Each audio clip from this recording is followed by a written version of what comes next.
where I'm living now, I'm living with actually a friend of mine and her husband. They have a 6,000 square foot home, beautiful, beautiful home. It's in Orange County. I don't want to say what town it's in, but the town has a very historical and it's known for quite a few places that have paranormal or haunted, you might say. But now I've only lived there 2 years. Most of the paranormal stuff happened years ago when they were actually having the house built, and it's built on a hill. And the owner, my friend, she ended up, because they started seeing like dark shadows, and the guys that were working on the house were seeing actual apparitions. And so she was very interested. So she went and found out more about the land that the house is built on. And it's a Native American, there was actually a Native American fight there. And she had 3 mediums come in, all at different times. And they all said the same story. It was a family of Native Americans, and it was settled in, and I'll tell you, it's in San Juan Capistrano, which is very... Oh, okay. Oh, that's nearby. Yeah. So there's hills in San Juan Capistrano right up from the mission. And it was a fight between the mission when they were trying to settle the land, and Native Americans. Wow. And there was a big fight, and unfortunately, this whole family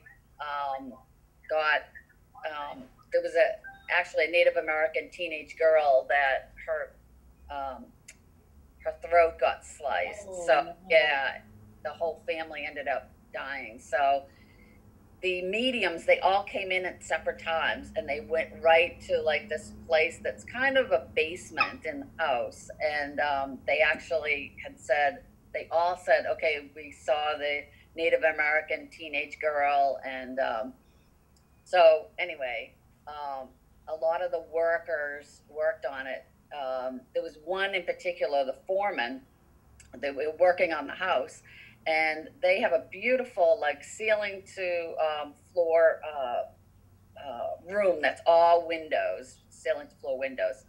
And the foreman was working outside and looked up and saw the girl and thought it was my friend who owns the house, her daughter. And so he called and said, was Jillian around the house? And my friend was like, no. And so he got freaked out, and some of his the people that were working on the house, they didn't even come back because of what they saw.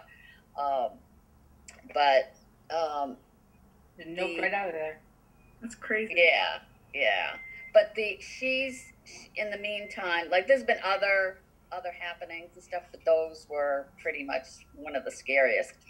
And the mediums all kind of had the spirits move on, but we still think there's a few spirits there, because my personal experience was that it was probably a year ago during the summer, and it was a breezy day, and I was just on my computer in the kitchen, and the door kept on opening and closing with the wind, and all of a sudden a big gust of wind came, and I heard crash like glass, and I was the only one home. My friend and her husband weren't home, and I had heard the stories, and I'm like, I'm not gonna go down. It sounded like the glass was downstairs, like where in the basement, kind of near where all the activities had taken place.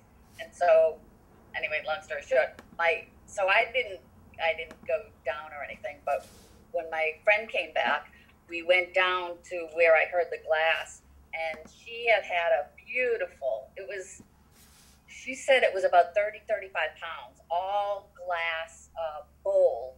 And unfortunately, she had got it for a wedding gift or an anniversary gift. But anyway, that was on the floor in a million pieces. Jeez. And so there's no way, like, I'm thinking the wind, and she's like, no, the wind would not have, like, literally threw it off it was on like a hope chest type of thing, but there's no way. So that was probably one of the kind of scary experiences for me. I was like, uh-oh.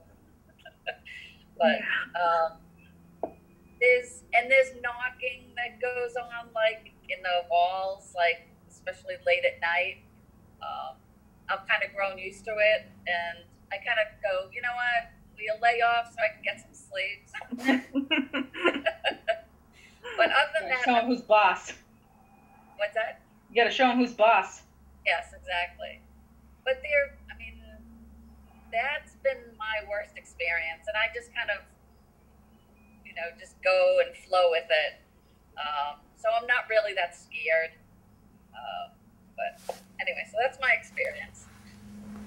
What about you, Anahid? That's a wild experience. I have, let's see.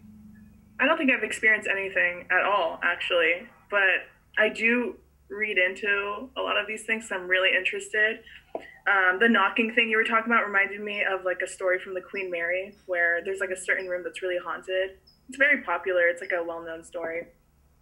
If you go in there at night, you can hear like knocking and stuff like that. And people say they see like apparitions of like a little girl, which is really creepy. So I want to go there and see it myself. Yeah. Honestly, I want to see it because it's really interesting. Like, I'm not gonna die. Might as well give it a go. Scare myself a little bit. Yeah. I don't know. Yeah. Shadow people tend to be a really big one because like people who experience like who have sleeping issues, like sleep paralysis or whatnot, always talk about like the shadow demons in the corner and like you can't move and like you're just stuck watching them. Oh, but, are those real? Like, are those like actually like? Yeah, like sleep paralysis demons. Yeah, like shadow people, sleep paralysis though. I don't think I've ever experienced sleep paralysis, but I've had sleep paralysis like situations, but I don't consider it like with sleep paralysis. It all has to do with like how your mind is trying to understand the veil between reality and subconscious. Like you're waking up, so your brain doesn't really understand what's going on, so it's trying to make sense of like the real world, and so you'll see shapes in the shadows, and that's what people see like as their demons, like the shadow people. But I've had experiences where I can move. Like I've woken up and I saw something in the corner. I'm like, I'm not dealing with that tonight, and I will just roll over. Yeah. Oh wow. So one of the experiences I had with a shadow person was I was in Moreno Valley, about to attend my adopted mother's funeral, unfortunately. And I've been to this hotel before. Like it's a decent, Hampton Inn typical hotel.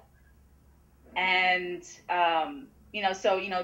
emotions were high, and we're all just trying to. I'm in the room by myself, so like I'm the only tenant in that room at the night. And I ended up falling asleep on top of the covers and woke up around like 3 o'clock in the morning, which some people think of as like the witching hour. When like the veil is at its thinnest or whatever. And I heard like what woke me up was like loud banging noises on the door. And again, it's like 3 in the morning. There shouldn't be any kind of noises like that in a hallway or anything like that. And I turn around and there were like 3 things that I noticed. One, I hear running water, and I see a huge puddle of water on the tile in front of the door. I did not take a shower that night. There should be no running water. You were fully awake at this point? I was fully awake. And there was that's terrifying. And there was like wet sopping towels on the floor. I'm like, is someone in my room?